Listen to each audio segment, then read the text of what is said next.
আজকের ভিডিওটা ছিল মঙ্গলবারের। কালকে তো আমি কোনো ভিডিও দিতে পারি নাই, মন ভালো ছিল না, কারণ জান্নাতের বাবা একটু পায়ে ব্যথা পাইছে, সেই জন্য আর ভালো লাগে নাই, ভিডিও দিতে ইচ্ছা করে নাই, মানে ভয়েস দিতে ইচ্ছা করে নাই, তো সেই জন্য আর দিলাম না। আর এই ভিডিওটা মঙ্গলবারের ছিল, বাইকনাও ছিল আমাদের বাসায়, তো আমরা হচ্ছে সকালবেলা নাস্তা খেতে বসছি। আমি সকালবেলা উঠি নাস্তা বানিয়ে নিই। সবাইকে আসসালামু আলাইকুম, কেমন আছো তোমরা সবাই? আমি তো আলহামদুলিল্লাহ বরাবরের মতো ভালো আছি। ভালো বলতে মন ভালো নাই, শরীর ভালো আছে। যাই হোক, মন ভালো না থাকলেও আসলে কিছু করার নাই, ব্যথা পাইছে তো ঠিক হয়ে যাবে। তারপরে এই যে কালকের যে গরুর মাংস রান্না করছি সেটা হচ্ছে গরম করে নিছি, সাথে চা কলা ছিল, তো এগুলাই ছিল ঘরে, ওগুলাই খেতে বসছি। আর আমার মায়ে হয়েছে বাইরে যাওয়ার জন্য রেডি। প্রতিদিন সে যায়, আজকে যে তার বাবা বাইরে যাবে না তার জানা নাই, কিন্তু সে রেডি হয়ে গেছে। সে জানে যে তার বাবা খাওয়া দাওয়া শেষ করে তাকে নিয়ে বাইরে যাবে। যাই হোক, গরুর মাংস এই অবস্থা, অনেক তেল জমে গেছে। তা আমি এবার হয়েছে একটা টিস্যু নিয়ে নিছি, এই টিস্যুটা দিয়ে তেলগুলো আর কি সরাই নিতে আসি। তাছাড়া হয়েছে আর কোনো বুদ্ধি নাই, মানে এইভাবে তেল সরানো ছাড়া আর কোনো বুদ্ধি পাইতেছিলাম না।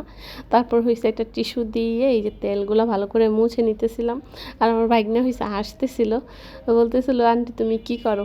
যাই হোক, আর ওরে আবার একটা ছোট পিরিজে দিছি, এইটার ভিতরে প্লেটে আমরা দুজনে খাবো। যাই হোক, তারপরে জান্নাতকে নিয়ে বাইরে গেছে, আর হয়েছে একটা মুরগি নিয়ে আসছে। ও যেহেতু রেডি হয়েছে, ওকে নিয়ে বাইরে তো যেতেই হবে, না হলে মাইরা দইরা একদম শেষ করে দেবে। যাই হোক, আদরিনী তার বাবার, তো আদরিনীকে নিয়ে গিয়েছিল, তারপর চলেও আসছে, একটা মুরগি নিয়ে আসছে। আর এই যে আসার সময় হয়েছে সে পায়ে ব্যথা পাইছে, আর আসলে সে ভিডিও নিতে চাইলে যদি আবার রাগ করে, সেই জন্য আমি আর ভিডিও নেই নাই। যাই হোক, পায়ে এখন একদম নোকটা উঠে গেছে, এখনও অনেক ব্যথা, তো সেই জন্য একটা মুরগি নিয়ে চলে আসছে, আজকে আর কিছু নিয়ে আসে নাই। আর ওই যে বাড়ি থেকে যে আমার ভাগ্নে আম নিয়ে আসছিল, সেই আমগুলো আমার একটু কেটে নিতে আসি, ফ্রিজে রাখছি, দেখছে তো বললো আম কাটতে, সে ঘুমাই গেছে, আমি এবার একটু আম কেটে দিতে আসি। যদিও পায়ে ব্যথা, আম খাওয়া কিন্তু ভালো না, তারপরে সে খাবে, কিছুই করার নেই। তারপর আবার ভাইগনারে হয়েছে দিয়ে দিছি যে তুই একটু ছিল, ও বললো যে আচ্ছা ঠিক আছে দাও, আমি ছিলে দেই। ওই পাশে ছিলতেছে, আর আমি আবার এই পাশে হয়েছে রান্না বসাই দিছি, একটু পোলাও রান্না করব, মুরগি আলু দিয়ে রান্না করব, এই ছিল রান্নার, বেশি কিছু করি নাই। আর কালকে যে ওই যে গরুর মাংস রান্না করছি, সেইখান থেকে একটু গরুর মাংস এখনও রয়ে গেছে, তো ওটা দিয়েই হয়েছে আমাদের খাওয়া হয়ে যাবে। যাই হোক, এখানে সব ধরনের মশলা দিয়ে দিছি, আদা রসুন বাটা, তারপরে পেস্ট ব্লেন্ডার করা, সব কিছু দিয়ে, গরম মশলার গুঁড়ো টুড়ো দিয়ে, সব কিছু দিয়ে মশলাটা আমি সুন্দর করে কষিয়ে নিছি 2বার করে। তারপর হয়েছে মাংসটা দিয়ে দিতেছি, মাংসটাকে এখানে একটু কষাবো সুন্দর করে, তারপর হয়েছে প্রেশার কুকারে দিয়ে সেদ্ধ করে নিব। আমি তো হয়েছে বরাবরই এটাই করি, প্রেশার কুকারে দিয়ে একটু সেদ্ধ করে নেই, তাহলে দেখা যায় গ্যাসটাও বেঁচে যায়, একটু তাড়াতাড়ি আমার রান্নাও হয়ে যায়। আমি অনেকবার ট্রাই করছি, মানে দেখি কিভাবে আমার তাড়াতাড়ি হয়, তো আমার হয়েছে একটা অভ্যাস হয়ে গেছে প্রেশার কুকারে দিয়ে রান্না, আমার ওভাবেই তাড়াতাড়ি হয়, আবার হয়েছে খেতেও মজা হয়, এরকমটা মনে হয় আর কি।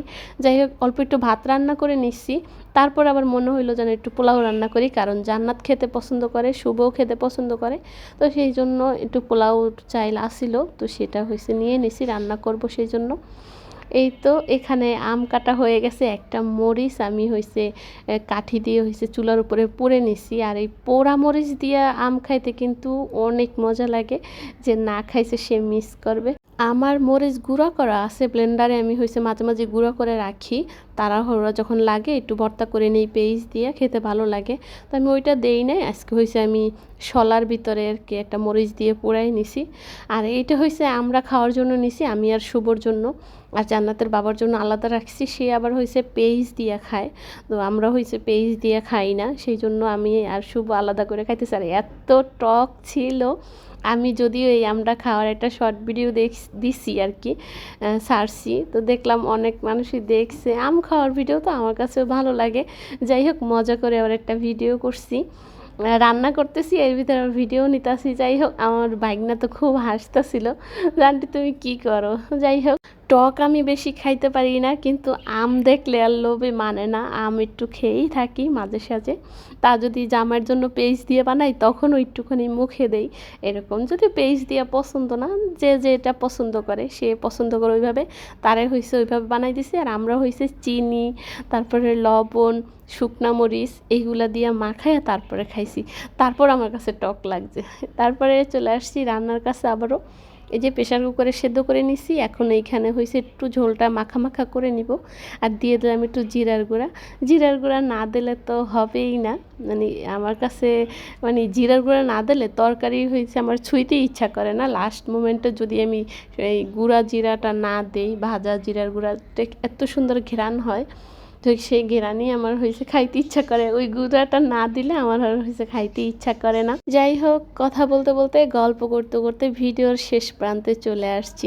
এই পর্যন্ত আমার প্রিয় আপুদেরকে কিন্তু বলাই হয় নাই আমার ভিডিওতে লাইক দেওয়ার কথা। যাই হোক, এখন বলে দিলাম। আর নতুন বন্ধু হলে অবশ্যই আমার চ্যানেলটা সাবস্ক্রাইব করে দিবে আর লাইক দিতে ভুলবে না। আর এই ছিল আজকের আয়োজন, মানে পোলাও ছিল, আর সাথে সালাদ বানাইছিলাম, মুরগির মাংস, সাথে একটু গরুর মাংস ছিল।